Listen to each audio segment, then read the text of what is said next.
Hello दोस्तों, नमस्ते, प्रणाम। मैं सपना यादव स्वागत करती हूँ अपने यूट्यूब चैनल देहाती लोकगीत में। आज मैं लेकर आई हूँ सोहर गीत। कैसा लगेगा कमेंट बॉक्स में ज़रूर लिखना।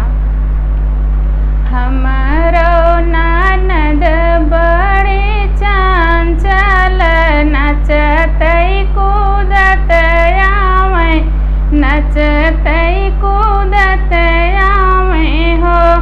बहिनी मांगई लागी आपन नेगवा, भतीजवा के जनमे, भतीजवा के जनमे नी हो।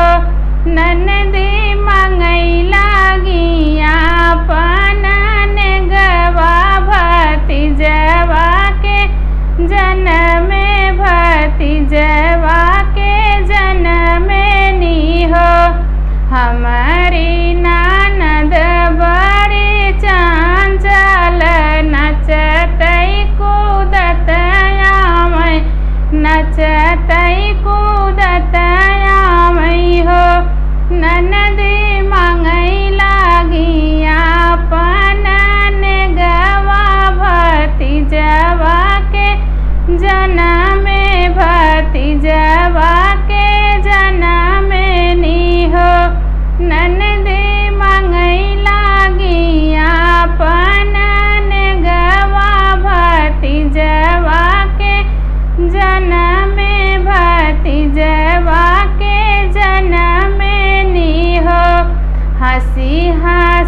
चाची बड़ी सायन निकरी और चातुर निकरी और चातुर निकरी हो।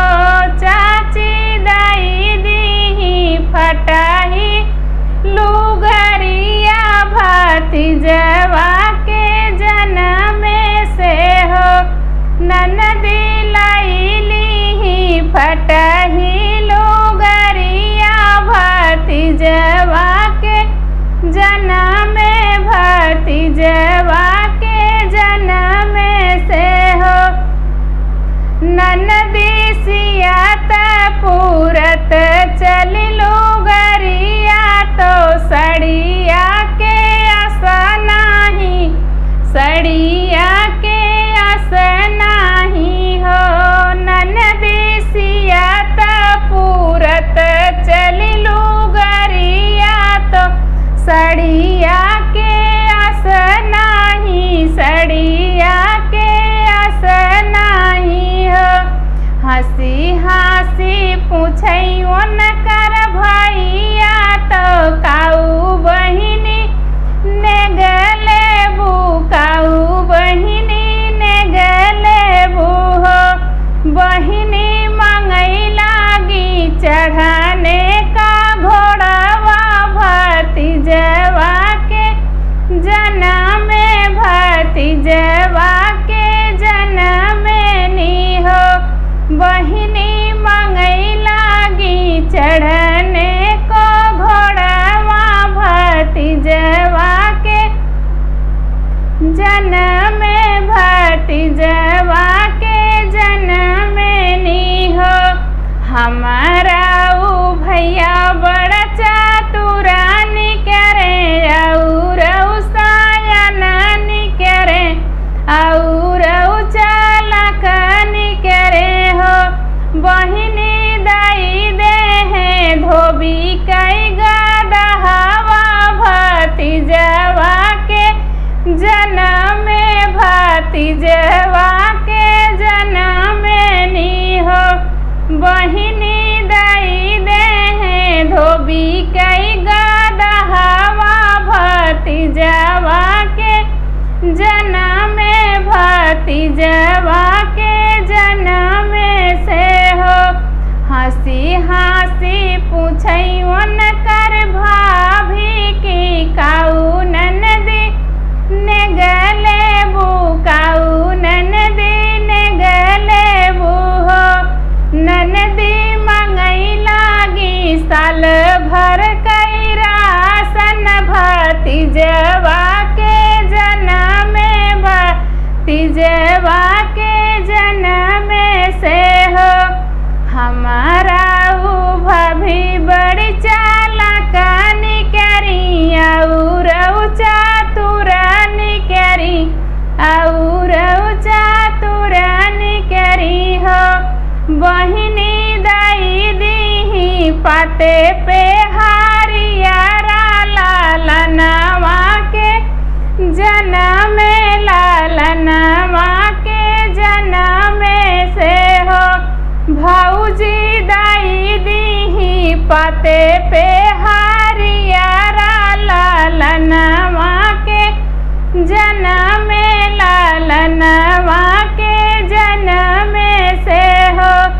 रोई रोई आई ननदी अंगना में आपन का पर फोरई आपन का पर फोरई हो।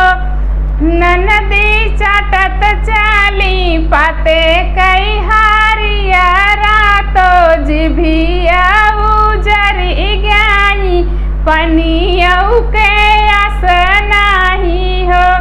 ननदी चाटत चाली पाते कई हारियारा तो जिभिया उजरी गई पनियऊ के आस नाही हो।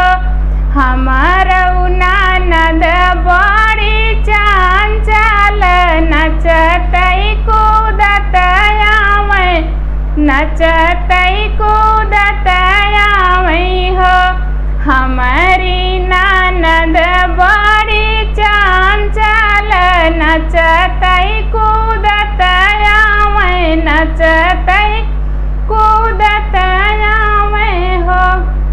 धन्यवाद दोस्तों। हंसी मजाक का सोहर गीत कैसा लगा कमेंट बॉक्स में जरूर लिखना।